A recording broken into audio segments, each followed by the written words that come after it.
पूरन ने चैन की सांस ली। साल भर से वह परेशान था। वह दो पाटों के बीच पिसा जा रहा था। एक पाट थी माँ और दूसरा थी पत्नी। पूरन इकोनॉमिक्स में एमबीए था और एक एमएनसी में सीनियर एनालिस्ट की जॉब पर था। वह अल्मोड़ा का निवासी था पर उसकी शिक्षा दीक्षा इलाहाबाद में हुई थी। अब यहीं के ब्रांच में उसे नौकरी मिल गई। पिता का देहांत बचपन में हो गया था। माँ अभी भी पहांगिन बेटी थी। पति की अकाल मौत के बाद वह इकलौते बेटे को लेकर इलाहाबाद चली आई।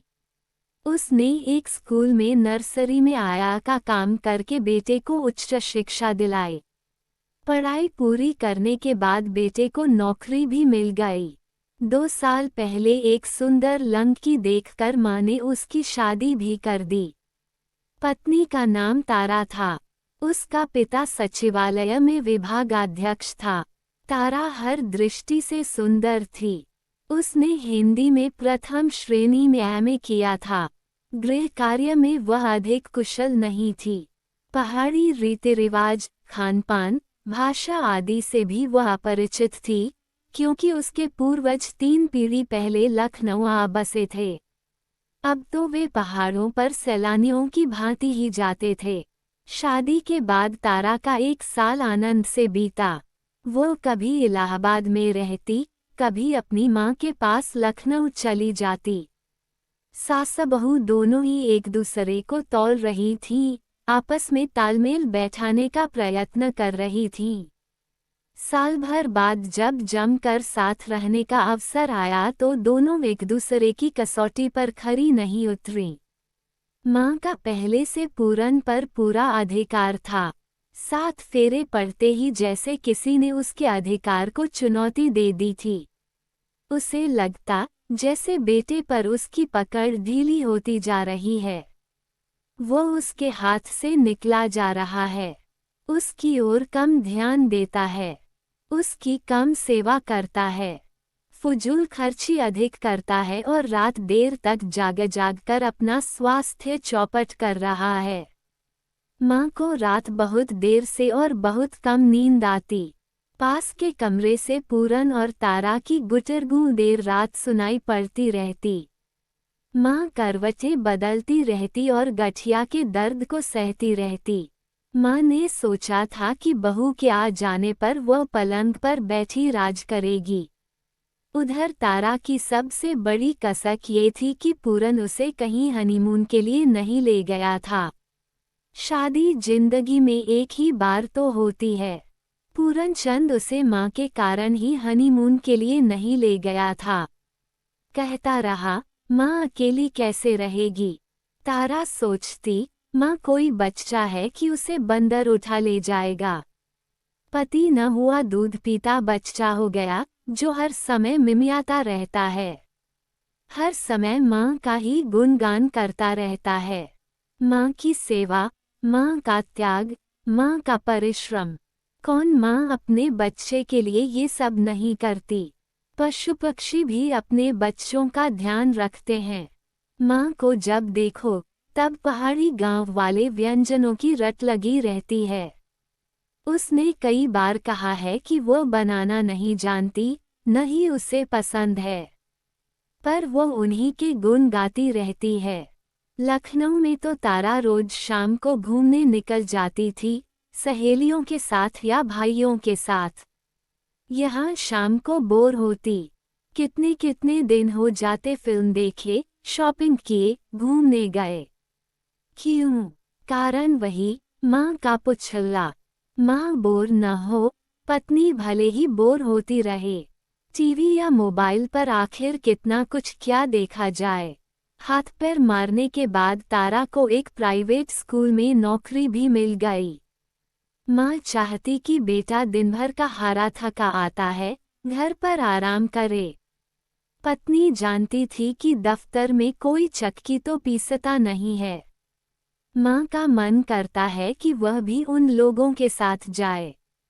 कोई जान पहचान का मिले तो बता सके कि यह मेरा बेटा पूरन है और यह उसकी बहू। पर सिनेमा हॉल में 3 घंटे बैठे रहना उसके बस का नहीं। बिना ऑटो के 2 कदम भी चलना उससे भी कठिन है। फिर ऑटो में 2 व्यक्ति बैठते हैं, 3 नहीं। तीनों को जाना होता तो टैक्सी करनी पड़ती। शॉपिंग में माँ की पसंद आधुनिकाओं के लिए कोई अर्थ नहीं रखती। दृष्टि क्षीण होने के कारण वैसे भी वह ठीक रंग या डिजाइन नहीं आंक पाती थी और आजकल जो भी मॉल थे उनमें चलना बहुत पड़ता था। घूम भी वह ज्यादा नहीं पाती थी, पर अकेला घर उसे काटने को दौड़ता। उसका जी घबराने लगता। कभी कोई पड़ोसन आ जाती तो वह बेटे बहू की अपने प्रति उदासीनता की चर्चा करने लगती। पड़ोसिनें भी इक्का दुक्का ही थीं क्योंकि उनके आसपास जनरल कास्ट भी ज्यादा थे जो अब उनसे बात करने में कतराते थे क्योंकि वे पिछड़ाई जाति से थे। तारा के संबंध में वह पूरन से भी चोरी छिपे कहती। सलोनी सूरत पर रीझ जाने के अपने निर्णय पर मलाल करती। बहू के आलसी होने, गृह कार्य में कुशल न होने, सेवा न करने आदि की बात कहती। पुराने जमाने की आपबीती कहती रहती। पूरन हाँ करता रहता। क्या कहता? उसे तो अपने प्रति समर्पण में तारा में कहीं कमी नहीं दिखाई देती थी, पर वह अशिक्षित सी माँ की आंखों पर लगा एक पीढ़ी पुराना चश्मा कैसे उतार फेंकता। माँ के संस्कारों को कैसे पलटता। जिस माँ का समूचा स्नेह उसी को मिला हो उसे कैसे समझाता। माँ और तारा दोनों ही पूरन के दफ्तर से लौटने की प्रतीक्षा करतीं। तारा भी स्कूल से 2 बजे तक आ जाती थी। उसका भी समय काटे नहीं कटता था। यदि वह माँ के पास बैठ जाता तो तारा के बड़े रक्तचाप का ज्ञान उसे रसोई में गिरते खनकते बर्तनों से हो जाता। वह रसोई में नहीं होती तो धप धप करके आंगन में कई बार बेमतलब गुजरती। स्वागत की मुस्कुराहट के स्थान पर उसके अधरों पर उपेक्षा का भाव रहता। यदि पूरन सीधा पत्नी के पास भीतर चला जाता तो माँ कराहती, घिसटती, घुटनों के जोड़ों में दर्द को कोसती, स्वयं कमरे के बाहर बरामदे में आ जाती और कहने लगती, कफ सिर्फ से खांसी में तो लाभ है, पर जोड़ों के दर्द में कतई फायदा नहीं है। उनसे ये भी कहना कि भूख एकदम कम हो गई है। पूछना, मुनक के सर्दी तो नहीं करेंगे? फिर वह साड़ी ऊपर उठाकर घुटनों की सूजन पर हाथ फेरने लगती। तारा को चाय नाश्ता लाने का आदेश देती। तारा कुढ़ जाती। माँ नहीं कहेंगी तो क्या वह नाश्ता नहीं देगी। रात देर तक तारा का मूड बिगड़ा रहता। वह कहती कि माँ का बुढ़ापा है, रोग भी है, पर वह नाटक अधिक करती हैं।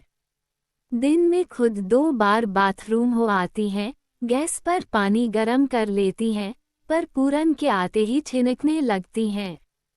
पूरन समझाता, बच्चे और बूढ़े एक जैसे होते हैं। जीवन के आखिरी दौर में हैं, जितनी बन पड़े सेवा कर लो। तारा सुबह जल्दी उठती थी, पर स्कूल जाने में कुछ और काम करने का समय नहीं होता। पूरन भी सवेरे जल्दी उठता। तारा को बेड पर ही चाय देता। उसके बिना तो उसकी आंख ही नहीं खुलती थी। फिर माँ को हाथमुन बिस्तर पर ही धोने को गर्म पानी देता।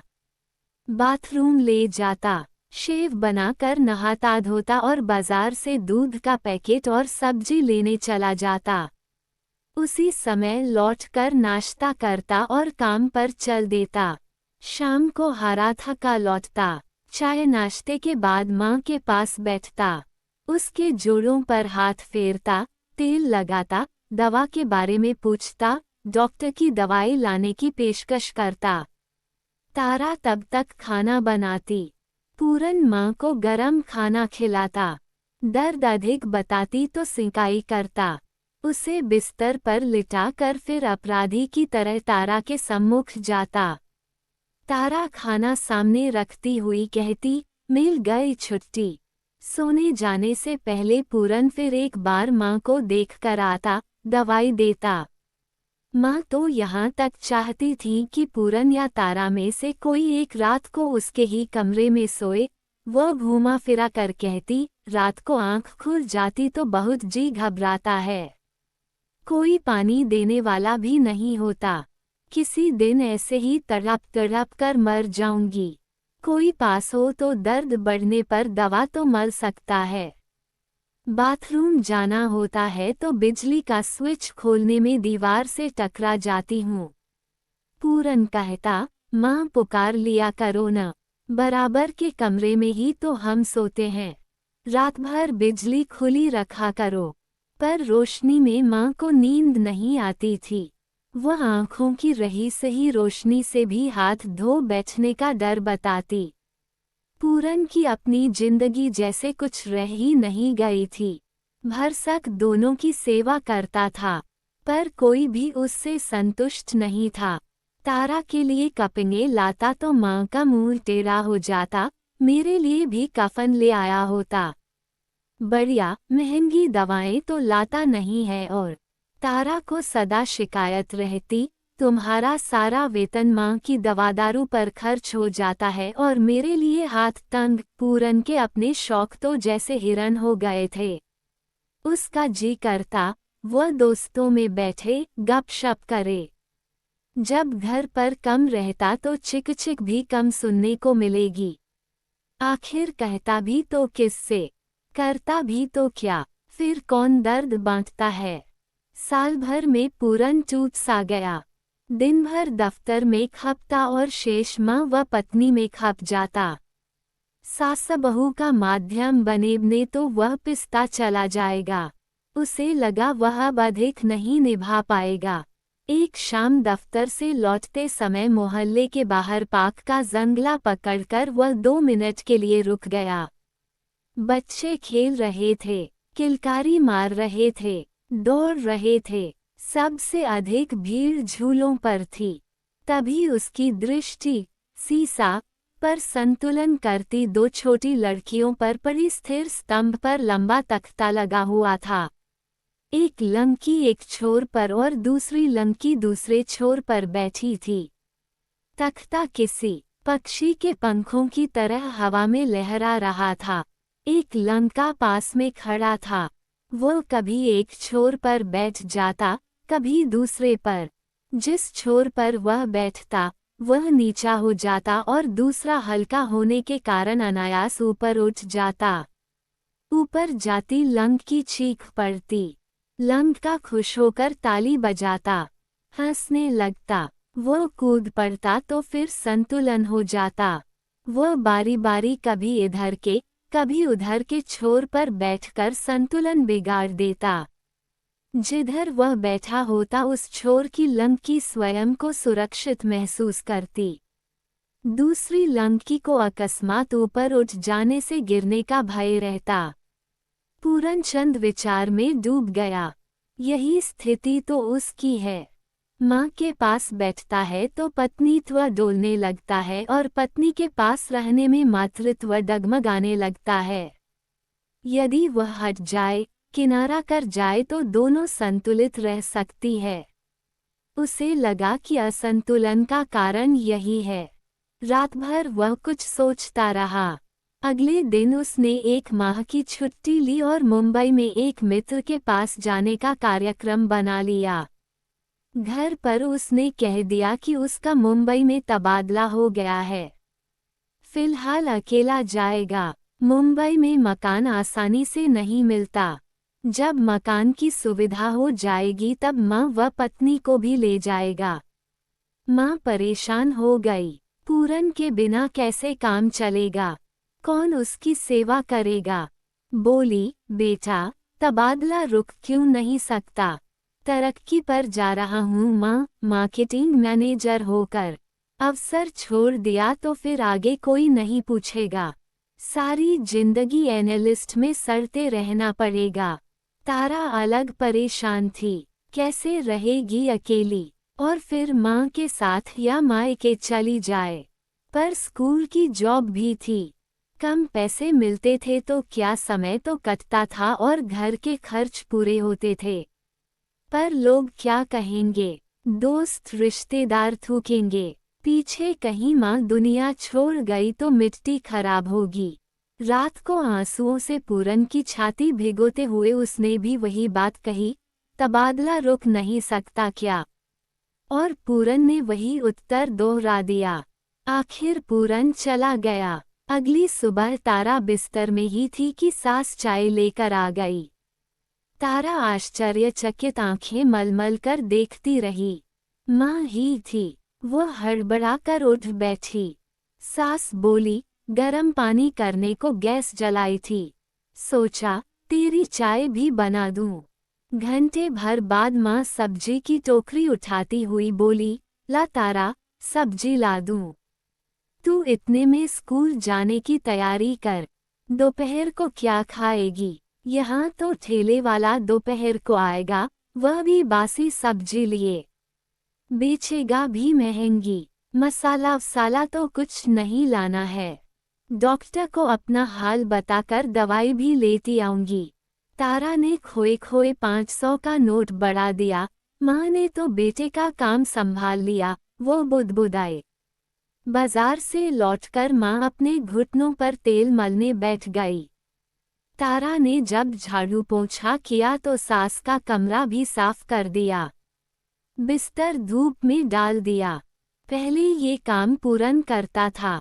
तारा को कमरे में जहां तहां पड़े थूक बलगम से उबकाई आती थी। आज पहली बार उसे घृणा नहीं हुई। 1 सप्ताह में सास बहू पर्याप्त निकट आ गईं। अब माँ को पूरन का अभाव नहीं अखर रहा था। कोई तो है उसकी देखभाल को। तारा को भी सास से अपनत्व होता जा रहा था। साल भर का अलगाव धीरे धीरे पिघलता जा रहा था। तारा ने अपनी खाट सास के कमरे में ही डाल ली। सास तो जैसे निहाल हो गई। 1 माह बाद पूरन लौटा। आंगन में घुसते ही उसका चेहरा खिल गया। तारा बरामदे में बैठी माँ के घुटनों पर तेल मल रही थी। दोनों के चेहरे तनाव मुक्त थे। दिन भर दोनों में से किसी ने उससे कोई शिकवा शिकायत नहीं की। पूरन की माँ से अकेले में भी बातचीत हुई। वह तारा की भूरी भूरी प्रशंसा कर रही थी। कह रही थी, खरा सोना है मेरी तारा। रात को तारा से भेंट होने पर पूरन बोला, प्लेन में पहाड़ के एक पंडित मिले थे। माँ को जानते हैं। कह रहे थे हरिद्वार भेज दो। वृद्धाश्रम है, सस्ता भी है। लंगर में खा लिया करेगी। बहुत से बुजुर्ग वहाँ रहते हैं। तारा तेवर चढ़ाती हुई बोली, क्या कह रहे हो? माँ, क्या कोई हम पर भार है?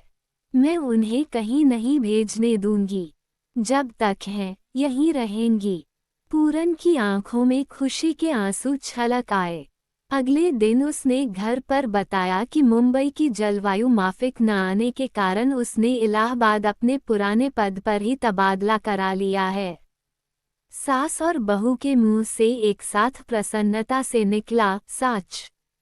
पूरन के जीवन का सीसा पूर्ण संतुलित हो गया था। दोस्तों, अगर वीडियो अच्छा लगा तो वीडियो को लाइक और चैनल को सब्सक्राइब जरूर करें। और यह कहानी आपको इसलिए सुनाई जाती है ताकि आप लोग इन कहानियों में से कुछ न कुछ सीख सको और अपने जीवन में उस चीज को अप्लाई कर सको।